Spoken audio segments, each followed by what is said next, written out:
I first of all welcome you all to this distinguished seminar discussion organized by the Center for New Economic Studies by our guest speaker for today, Dr. Naresh Singh. As you all know, titled A New Feature of Economics, Theory and Practice, the discussion will provide an overview of a range of thematic areas of economic inquiry with which the speaker himself has been involved. These include environmental and ecological economics, behavioral economics, complexity-informed theory of economic growth, network effects, law and economic technology based on legal empowerment of the poor, and economic growth, and finally, economics in the era of the Sustainable Development Goals. He will conclude with a few pointers to future directions, after which the seminar will be open to questions, commentaries, and analysis from the audience. But before we move on to Dr. Singh taking over the mic and the flow of this seminar, I believe it is customary and equally important to introduce a speaker to his audience so that the eager audience can scale his magnanimous professional or social work and profile done over a career spanning decades. Well, in that sense, Dr. Naresh Singh, who is currently working as a Senior Vice President, Global Partnership at Global Development Solutions Canada, has had an equally magnanimous career spanning through 3 decades of post-PhD experience in roughly 60 countries, ranging from sectors of sustainable development, institution building, agriculture, international development, consultancies at prestigious organizations like UNDP, IISD, FAO. Mr. Singh has also given his fair share of time and dedication as a fellow and visiting scholar to the likes of Boston University, McGill University, Harvard, Middle East Research Institute, and OP Jindal Global Institute University, among many others. To be very frank, his professional career is a vast array in itself which cannot be evaluated. In fact, after scaling his roughly 14-page resume, his publications, monographs, and book excerpts, which by the way is in hundreds, will require another session in itself to discuss. His blog, sustainablelivelihoods.com, is a goldmine for those who are interested in SDG, as well as its implication in a day-to-day livelihood, and provides a deep insight into the work of such a global leader who dedicated himself to focus on poverty, environment, and legal empowerment. Having said that, I hereby give the floor to Dr. Singh to share his views with us. It's going to be a bit of a roller coaster, right? So they normally, speakers, when they do this kind of thing, they plead with their audience to put on their seat belts or be careful with turbulence. I'm going to try to walk you through a number of ideas that I have sort of I've looked to these ideas in economics to try to help me solve real-world problems. So I have not started from economic models and then tried to fit the real world into my models. I have worked mostly with international development problems in communities and so on. I've worked with environmental challenges, and then I've come to economics. Oh, okay. Yep, this will work, then we'll be good. It does. Wonderful, thank you. So here we go.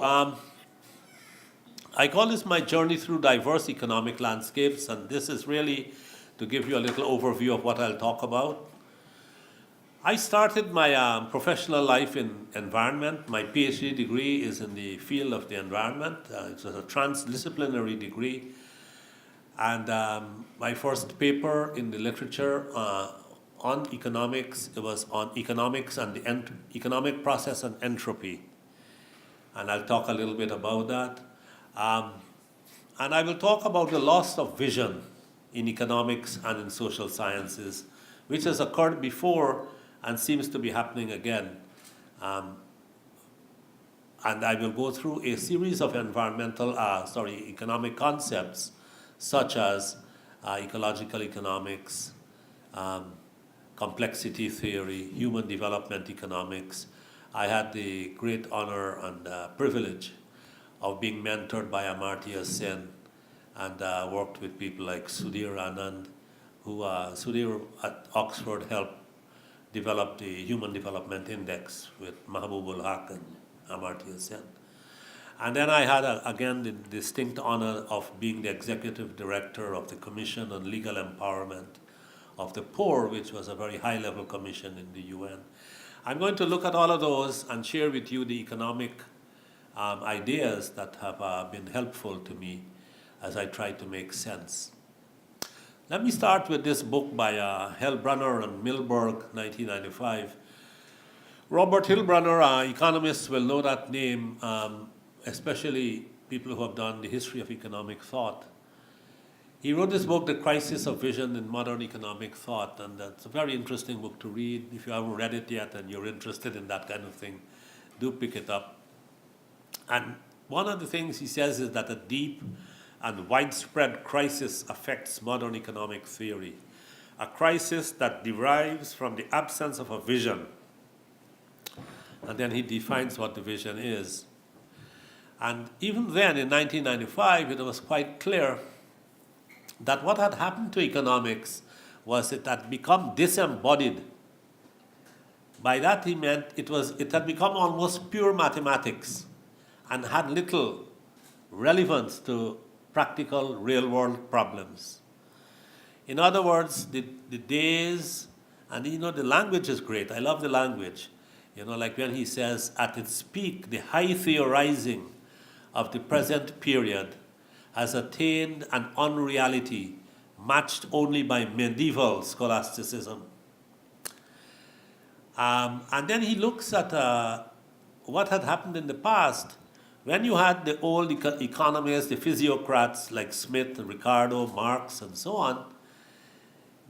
They were clearly in the political economy domain, and it was clear of what they were talking about and how it related to the real world. And that is captured very well. Yeah, now is a good time, so if you can come. If we pause for a minute while I get some water and our visitors can join us.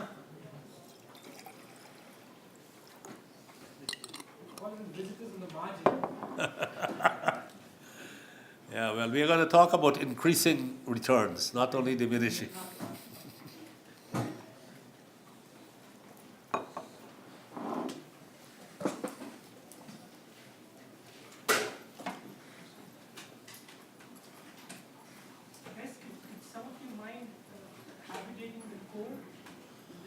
Please feel free to come. Although you have to go, we know you have to leave. You can please sit at the. It doesn't matter. Just sit at the chairs here. Okay, this is a bigger audience than we had before, so they are the majority. So I guess we got to go backwards. Excellent. So we have an hour with them, no? Yeah. Okay. Thank you. All right, so let me just tell, as for our friends who have just arrived, what I'm going to do is the following things. I'm going to talk a whole range of how different economic ideas and concepts have helped me to understand the challenges of a long career in development, environment and development. And there were a whole range of economic ideas that I want to talk about. So I was just at this slide in which I was talking about this crisis of vision in modern economic thought. When Robert Hillbrunner and Milberg wrote this book, and essentially what they argued was that economics had lost its vision, it had become pure mathematics, and it was sort of not practical anymore, it was not relating to the real world. And they looked back at 3 periods of time in economic history. When you had the physiocrats, Smith, Ricardo, Marx, and so on, who were working on different political trajectories of capitalism, Mills wrote the big book called I think it was The Principles of Political Economy in 1848. It was clear how economics related to reality. Then we had a second period, the marginalism, and the text that came out, Marshall, right? And I think Marshall called his book maybe something like The Principles of Economy. He didn't put political. That book was in 1890, but it was clear again that it was applicable to the real world. And then we had, of course, the famous Lord Keynes and Keynesian economics, and Samuelson wrote the textbook that sort of documented that period of thought, and that came out in 1948. Now, I'll make a big jump. I warned the audience before our friends came in that you had to put on your seat belts. This is going to be a bit of a roller coaster. I'm jumping from 1848 straight to 2019. Fareed Zakaria, who is somebody I like to listen to, one of my routines is to listen to GPS. I guess some of you do that as well, the global public square. And he writes as well in the Washington Post and in Foreign Policy. And this piece, The End of Economics, was just published in Foreign Policy. I encourage you to take a look. And Fareed, in this paper written in Foreign Policy, he talks about during the Cold War, it was ideological and geopolitical expertise that really dominated the public policy space. It wasn't economics, so to speak. The fight for loyalty between the Russian camp and the American camp was political, and it was ideological. Either you were socialist or you were capitalist. But after the end of the Cold War, and even just prior to that, economics was the subject. So you had to go to university and get your master's in economics, nothing else, if you wanted a big job in public policy. And so if you look at who is in the public policy space, it's dominated by economists, and the political side is dominated by lawyers, and together it's law and economics that sort of really occupy the public policy space in most countries. So that hegemony, and he gives an example of a guy called Larry Summers. Does anybody in this room know that name? Yeah, he's right. He's from the U.S. And I know Larry very well because he was on the commission which I was the director of on legal empowerment of the poor. Larry Summers is a highly unusual character. He's very bright. He's an economist. He was voted America's top economist when he was under 40. Two of his uncles won the Nobel Prize. He was the Secretary of the Treasury, the President of Harvard, and it goes on and on. Chief economist of the World Bank. And he gets fired from every job that he goes to. And because he puts his foot in his mouth all the time and he does something crazy. He also has the ignominy in a way. He has this fame. He will come to a seminar like this, and like how I am speaking, he will sit somewhere where Professor Mohan is sitting maybe. He will listen for 5 minutes, and then he will say, all right, so you are headed in this direction. That's what you're going to argue, right? And I'll tell you now why it is wrong. And he will tell you why it is wrong, and then he will leave the room. So he's a rude kind of guy like that. Nevertheless, during the Asian financial crisis, he was put on the cover of the Time magazine. He's a scruffy kind of guy. He's not, he doesn't carry himself well or anything. And yet he was put on the cover of the Time magazine, and the reason was that he was considered one of the top economists, and economics was considered the top discipline. That hegemony has been lost, and Fareed is arguing, well, he quotes two people, Paul Krugman, in which Krugman says that economists had mistaken beauty clad in impressive-looking mathematics for truth. And Alan Greenspan, who was the chairman of the U.S. Federal Reserve, Greenspan, after the 2008 financial crisis, Greenspan said the whole intellectual edifice of economics had collapsed. Why am I telling you this?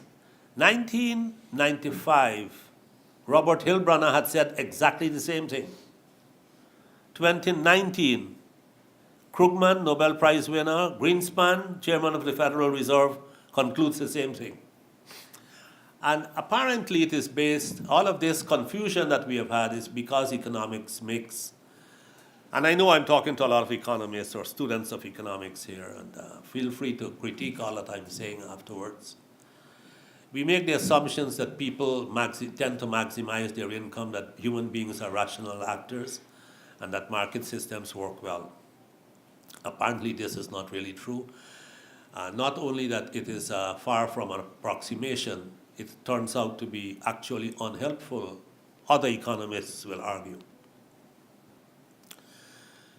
So because we had assumed that human beings were rational actors and they had no kind of emotion, they were kind of robots. When I found that out and I was doing development, I was totally stunned, and I spent a lot of my life at that point trying to get into the minds of the economists and the way they thought. And I argued back in 1989 when I wrote my first paper that somebody who is able to bring human emotion and human judgment into the equation is going to win the Nobel Prize. And the guy said to me, "You got to be crazy. You can't put that in mathematics. How are you going to have a mathematical equation that defines human emotion?" Well, that has now happened. Kahneman won the Nobel Prize in 2002 for economics for showing that markets are not rational but emotional. You probably know his famous book. If you haven't read it, it's called Slow Thinking, Fast Thinking, one of his famous books. Schiller then won the Nobel Prize in 2013, another behavioral economist. And he has this unique history. He predicted both the dot-com crash, the dot-com bubble, as well as the housing bubble crash. Then Taylor's work won the Nobel Prize in 2017, again on behavioral economics. So that's clearly the big deal now. The importance of Taylor's work, and his famous book you probably know is called Nudge, N-U-D-G-E, and if you haven't read that, you should, especially if you don't believe these mathematical economists. So what this is, this book is called Predictably Irrational, Dan Ariely, and that's another very good one for you, Predictably Irrational. And when I saw it, I thought that was a pun on the word, on these words, predictably irrational. How could that make any sense? Well, in fact, that is exactly what they want to say. Because human beings are so predictably irrational, these guys have been able now to develop an economics that works, and works so well that they won the Nobel Prize. Taylor and Kasostin, and based on Dan Ariely's book. In any event, behavioral economics is one of the big areas that I want to put on the table as one of the new or emerging areas that is going to have a major influence on the way we interpret the world and our behavior in the world. One of the things that Fareed Zakaria had concluded was that economics as we used to know it doesn't work well because the world is a messy place. It is not neat and structured as we assume it to be. Of course, what economists have been doing have been largely to assume away the complexity so the mathematics can work. Now we have complexity theory, and now we are able to deal with that complexity in a very different way without having horrendous mathematics to deal with. And so I have worked myself with complexity theory, with the gurus of complexity theory. It was all invented by these 4 Nobel Prize winners who were put in an institute. It's called the Santa Fe Institute, 2 in economics, 2 in physics. They were given endless amount of money, no limits on money, no limits on computer power, and they just have fun. And let's see what happens. And that's how complexity theory was born. And one of those gurus, a guy called Stuart Kauffman, I have worked with Kauffman and continue to be quite good friends. I saw him just a few months ago. And Stu continues to believe that the economy is really an evolutionary system rather than an equilibrium system. His ideas have not caught on. In fact, I invited him, when I was a Director General in the Canadian International Development Agency, I invited Stuart Kauffman to come and talk about evolutionary economics to some of our senior people. And everybody laughed him out of tongue and nearly laughed me out of tongue. It was considered one of the career-limiting moves that I made in my life. I made many of them. And that is to, you don't go tell economists that their theories don't work too well. They're going to drive you out of town because they had and continue to have a lot of power in the policy space. Nevertheless, I want to recommend to you that the world in which we live is messy, it's uncertain, it's unpredictable, it's not linear, it is non-linear, it is self-organizing, and its properties are emergent. They're changing all the time. Now think of that world And think of the world in which you are taught, if you're a student of economics, when you have to make all the assumptions of which things have to be held constant. And see which world is closer to reality as you observe it. And I leave that to you. I think you will conclude that this complex world is the real world that we are dealing with, and the other one is simplified for the purposes of making policy. Even Immanuel Kant had concluded, out of the crooked timber of humanity, no straight thing was ever made. Now, we couldn't deal with those things, now we can. And I would encourage you, that's one of the things I will conclude on, that that's an area of work in which economists now need to really grapple. And some top-class economists at long last are engaged. Now, the current global context, it's messy. Just call it that. With all this populism all over the world, what is coming out of Davos is quite interesting as well, with Globalization 4, and Schwab has just written what he calls another manifesto. What is coming out, though, is that the elites are struggling to find ways of maintaining their domination over the world, the economic elites and the corporate elites. And that's essentially, in my view, what happens most of the time. When Davos invites people, who are leading NGOs and poverty groups, is more or less to co-opt and to get them to sort of give some kind of credibility to what the economic elites are talking about. And like I mentioned yesterday, I think President Xi of China, is really getting it more than many other leaders. Of course, I don't expect that the leader to our neighbor. I live in Canada, and our southern neighbor has a guy over there who is running the country. We don't think he gets anything. He doesn't read anything. We don't think he understands anything. So we can't bother with him. And so you got to be careful with your neighbor. I mean, that's our neighbor. We have a different headache. You have a different one, because China is your neighbor. And they get it, that the world is unpredictable.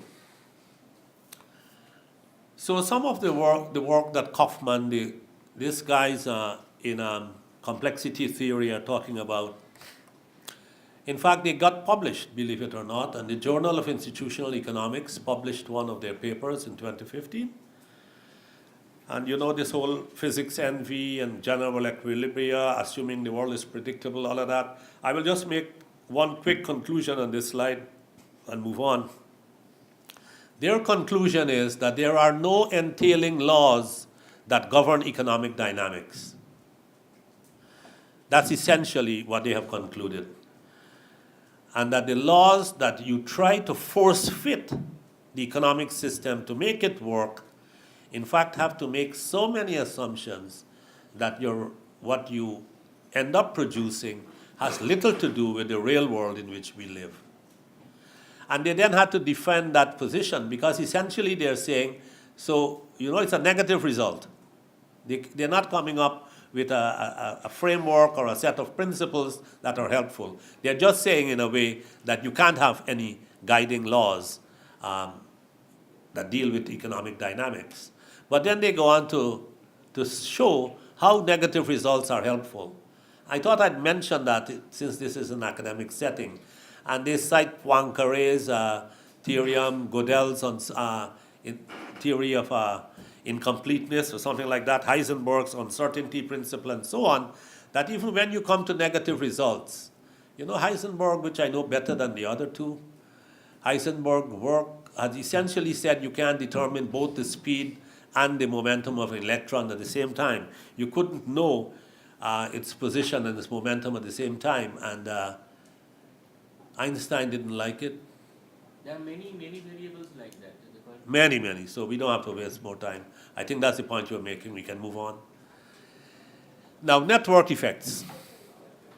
I think this is an important area of work, because this is where today's economy is headed. It's not going to be an economy so much of the production of physical goods and services.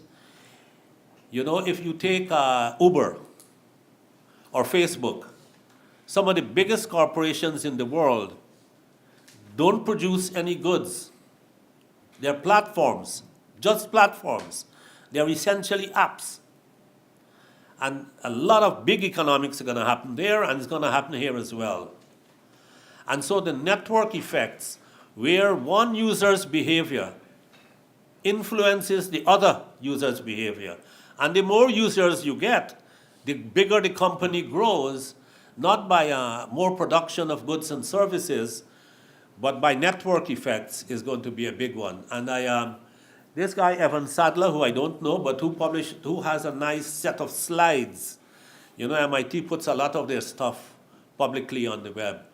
And if you just Google network effects, Evan Sadler, and you can find all of this stuff on network effects. He has really explained it in very simple terms for the first 20 slides or so, and then for the next 40 slides or so, he then gets into all the equations and the multiple equilibria and so on. But good stuff. It's a new growing area in which we need to give attention.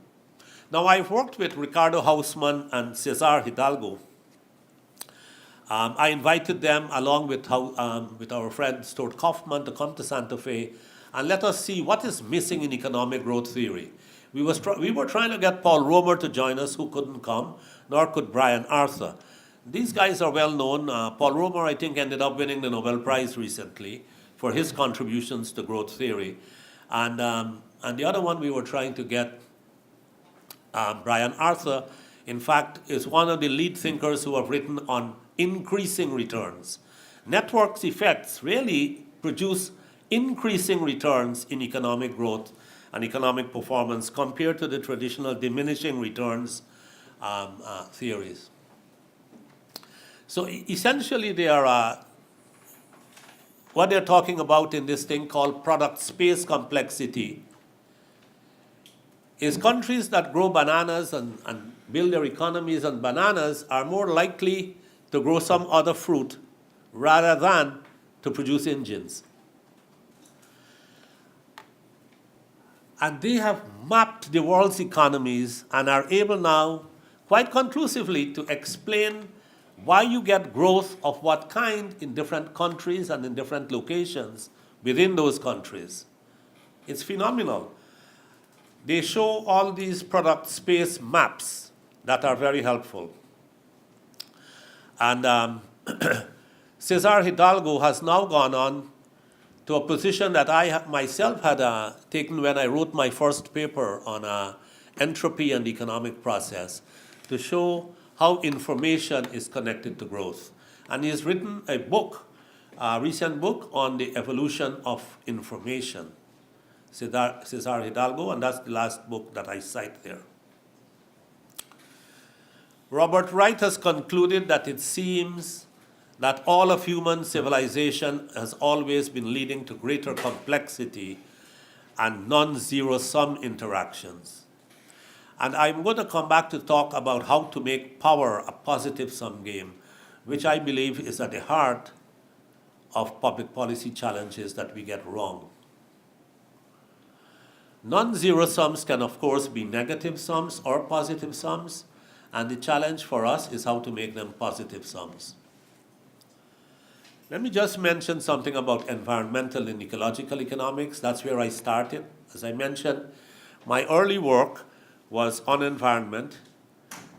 And then I realized that as a scientist, I was working on the symptoms of the problem. Pollution, for example, is a symptom of bad economic and political decision making. So as a scientist, I would never be able to sort of get to the cause.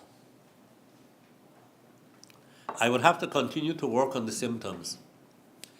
And so I got involved in trying to understand environmental economics. Now, environmental economics and ecological economics are very different things. And I just thought I'll point that out as we move forward. Environmental economics is essentially neoclassical economics applied to environmental issues. And all it argues is we don't get the prices right. So if you produce something and it creates pollution and the price is priced without taking into consideration the pollution you have caused, that externality has not been incorporated in the price, then if you get the prices right and you build in the price of pollution, all will be well, and the world will continue very nicely. In other words, you can get infinite economic growth. Ecological economics starts from a different premise. It says that the economic system is a subsystem of the ecological system.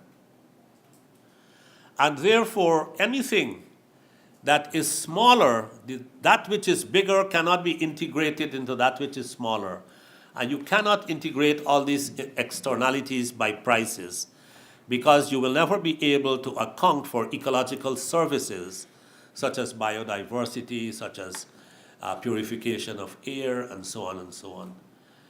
It starts from a very different, and then the principles of thermodynamics get applied.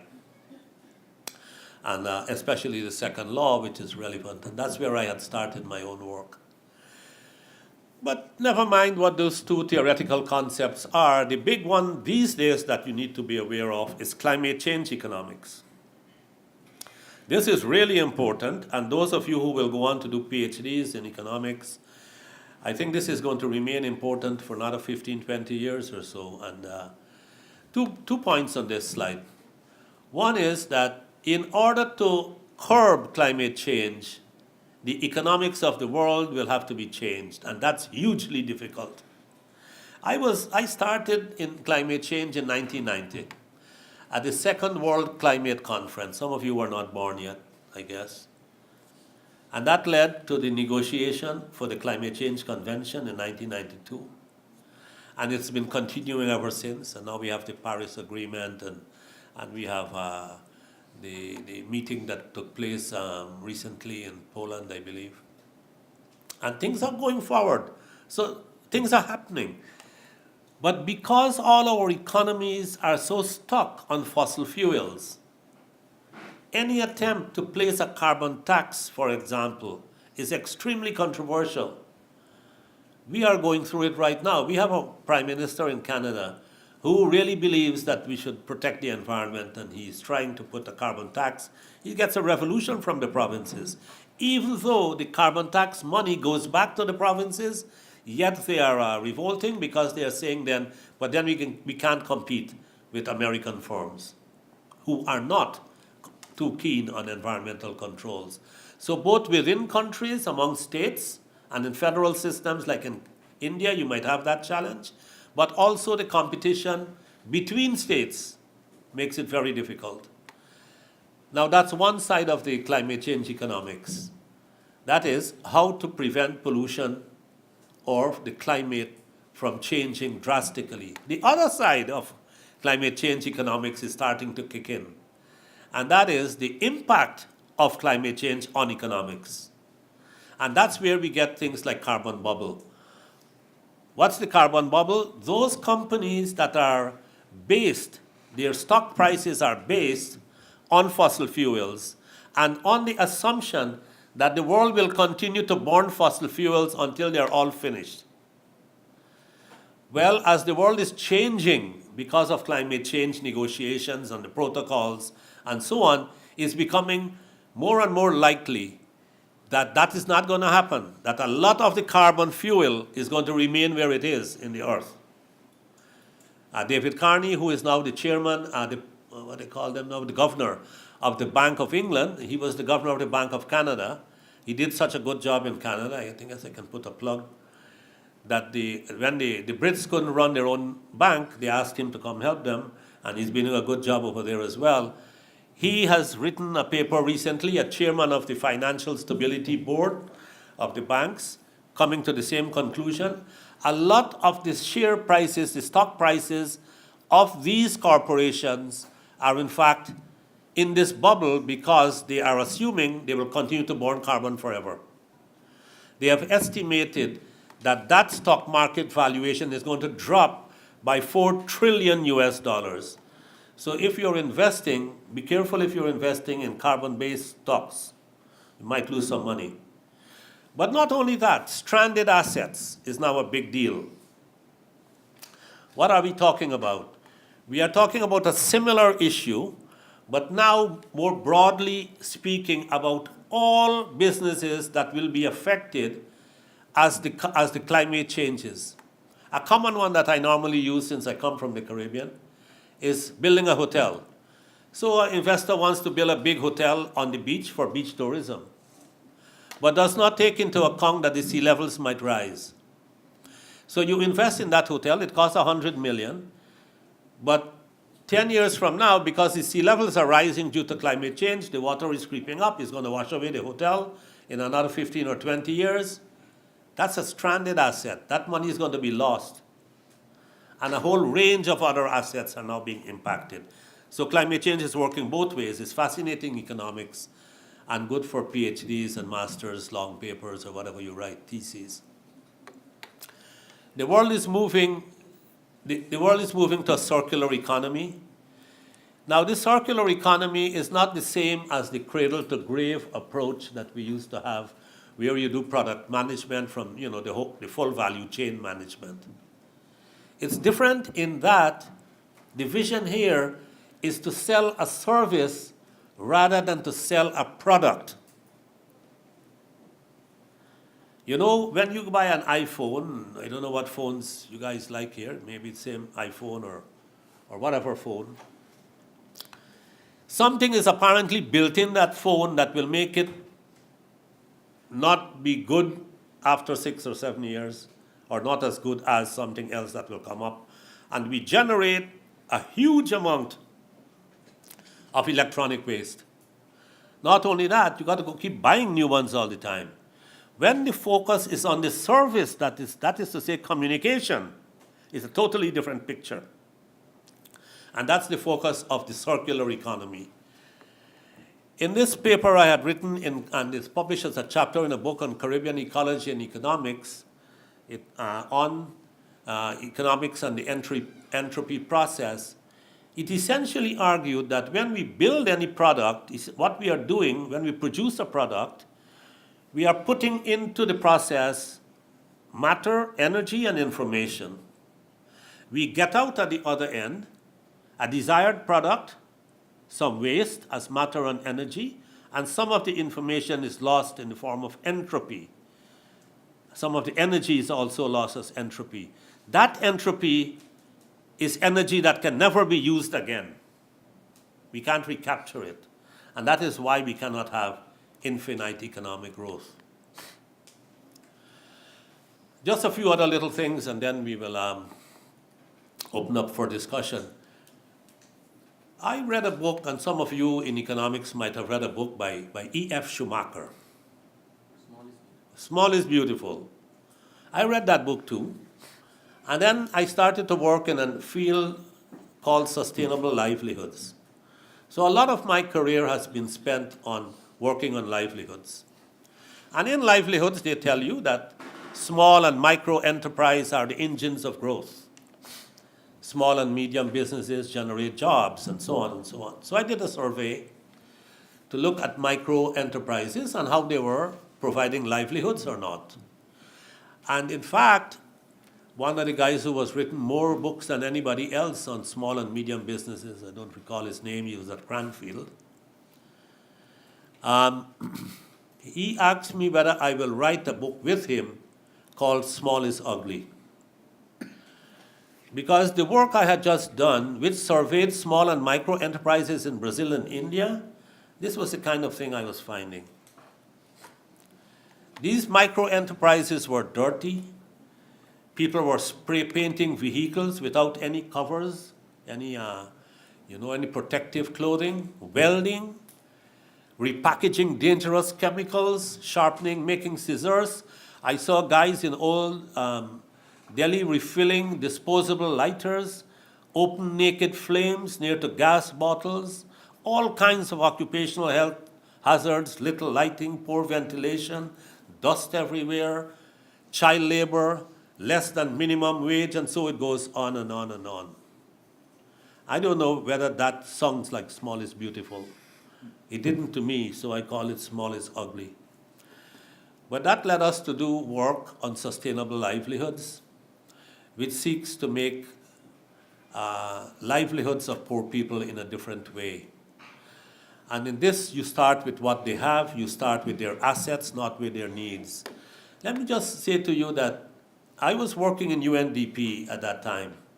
And when I wrote my first paper to be published in Choices magazine, they wouldn't publish it because the paper was called Sustainable Livelihoods, Building on the Wealth of the Poor. And so, what nonsense is this? Wealth of the poor, by definition, poor people don't have wealth. Well, I was punning on the word wealth, which I used to mean assets. They might not have wealth, but have lots of assets. Human capital, social capital. Go to Africa and see a poor person throwing up a big wedding. You wonder how they did it, because the whole village helped. And so on. That's the social capital. Anyway, we developed this frame of starting with what people have, not with what they need. So when you do community work, try that. Try the half full glass instead of the half empty glass. It makes a big difference. And why does it make that big difference? When you go as a development agency or a university student and you're talking to poor people and you create the impression that I have, you do not have, I will give to you, that is the beginning of dependence. And then these development agencies will go talking about empowerment. It's ridiculous because they're creating dependency. It's not going to be possible. So this approach, in fact, tries to reverse that.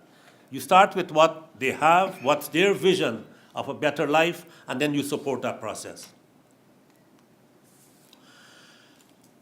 Informality is a big area. I mentioned earlier, I think, that I was involved in the work of this commission, and I see Dean Sudarshan is here. He was involved in that work as well. So anything that went wrong is his fault, and everything that worked is, of course, my leadership. I'm just joking. What this commission did, and we produced a report called Making the Law Work for Everyone. In this investigation, we found that 4 billion people on the planet, 4 billion, only encounter the law in a punitive sense. They are not able to use the law to improve their livelihoods. And those people are the 4 billion people that live in the informal sector. If you use the traditional approach that you will formalize the informal, you're going to kill poor people. They will not make it. And a very new approach we found was required. It was called legal empowerment because it deals with the law, 4 pillars of the law: property rights, business rights, labor rights, and access to justice for the poor. But it also, that alone will not work. It also had the section on empowerment, voice, organization, identity. All of these factors, which are not normally taken into consideration, need to be coupled together, like in this schema that I have on the board. But it's all described in 2 volumes. It's on the web for free. It's called Making the Law Work for Everyone, volumes 1 and 2. And you will find it all described in there. So the whole issue of rule of law, growth and development, let me just tell you one story on this issue. A bunch of economists were asked their view, people like Danny Roderick and others were asked their view about whether the rule of law was important for economic growth. I'm sure you know what the answer is, right? Everybody said yes. The rule of law is central to economic growth. And the next question that the journalist asked was, so please tell me, what is the rule of law? And they said, oh, well, we don't really know. Yet they all believed that the rule of law was important for growth. But they really couldn't explain it. And so a lot of work has been done, and that article is called Order in the Jungle. It's a really nice article to read. Order in the Jungle in the Economist magazine, way back when it was published on the 13th of March, 2008. Order in the Jungle, and it's a great summary of the relationship between the rule of law, thick bundles of definition of rule of law, and thin bundles. And it's all there, but since time is running a bit short, a big area of work that is important here and elsewhere is the legal empowerment of poor women and girls. And I think the reasons for that will be self-evident. The historical discrimination against women all over the world, including in countries like Canada, the US, Western Europe, has been a real sort of scar on human civilization, and that needs to be corrected.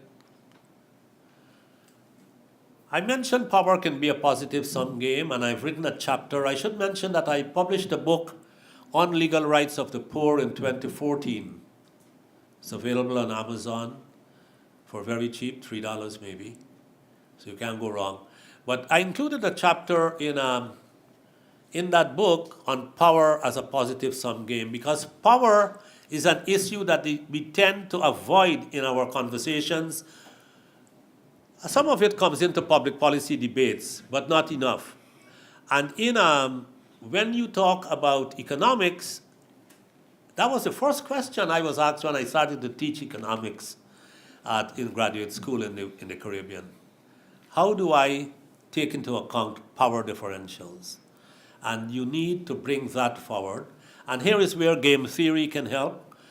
And there is a bunch of analyses on power that I've reviewed in one chapter of the book called Legal Rights of the Poor, because it is at the center of empowerment. You know, I made the point yesterday that empowerment is really a nonsense word. It is meaningless. You know why I say that? Because it implies, when we say to empower as a transitive verb, we mean somebody who has power will give power to somebody who does not have. But that has never happened. Nobody who has power gives willingly power to those who do not have. You have to take power. So it's a self-empowerment process. And I make those arguments in how to do that in a way in which people don't get killed. Because a lot of people who have worked on empowerment, as you know, have gotten killed in the history. I just want to mention that more recent technologies can really help our work. Blockchain technology, for example, is being used now as a basis for land registries, for land titles and deeds. And a number of countries are trying it, including India, I understand, in some states. So that's, I just wanted to point that out, in that it helps in very many ways. And I have some of the literature reviewed on this. I guided an LLM thesis on this subject, and can make that available. The candidate who has now gotten his LLM, and I have agreed that I can share that with those who are interested in using blockchain as the basis of new land registries. I don't have time to talk too much about international development cooperation, just to say that we have tried about everything and nothing delivers on the full promise. We have to continue to try, but now I believe we can get it better. I think we have a really nice overarching framework in the SDGs, in the Sustainable Development Goals. And a number of areas should not be forgotten, including human development economics. Sudarshan and I were both in UNDP, and therefore we all support highly both the HDI and the IHDI, the Inequality Adjusted HDI. And it made a tremendous difference. Just one point I'd like to make, and that's the difference between economic growth and human development. And it's a means-end debate. In human development, we argue that economic growth is a means. Human development is the end. The World Bank used to argue, I understand they're changing, they used to argue that economic growth was the end. Human resources were an input, and it leads to very different public policy processes. So the SDGs and the 5 Ps, I believe everybody here has heard about them. So I don't want to spend any more time. We don't have that time. I believe we can achieve the SDGs, but we have to make some fundamental shifts in the organization with which I'm working. Now in Canada, we are looking at blended finance, and we are looking at new ways of how to use, you know what's the financial gap? 2.5 trillion. The total aid money that the world has is 150 billion. So it's not going to work unless we are able to tap into the private sector. Why we believe the private sector can work? Assets under management, the AUM, in the private sector globally is 200 trillion. So we are looking at 1% of that roughly, and that can bridge the financial gap for the SDGs. But no private sector is going to invest in a risky situation. Doesn't make sense. So how do you use public money to de-risk private sector investment in order to get it into human development goals, into SDGs? That's where the game is. And that's where you need to be putting your attention. Let me just conclude now with the final slide, and that is to say, what are some of these directions that I will leave with you that I think are these new directions? Well, they're not really new directions. So I changed the word when I was going to say new directions, and I call them needed directions. So it's going to be very fertile areas for you to work. One, on how to make growth that is sustainable and inclusive, which reduces poverty and inequality at the same time. I think that's perhaps the biggest one. The work on informality, huge. 90% of livelihoods in India are made in the informal sector. And we have far too little studies in the mainstream on public policy and economics for that sector. Behavioral economics, in which you no longer think that human beings are just rational, self-interested robots, but actually have emotion and make judgments in very different ways. Big area. Circular economy, getting out of the linear thinking into product development and rather selling of services, I believe is where we will have to go. And finally, complexity-informed growth, network effects, and economics in a creative world, another big area. These, I would argue, these 5 areas should be what the Center for New Economic Directions is doing. And if you're not doing all 5, something is missing, Professor Mohan. Let me leave it at that. Thank you very much.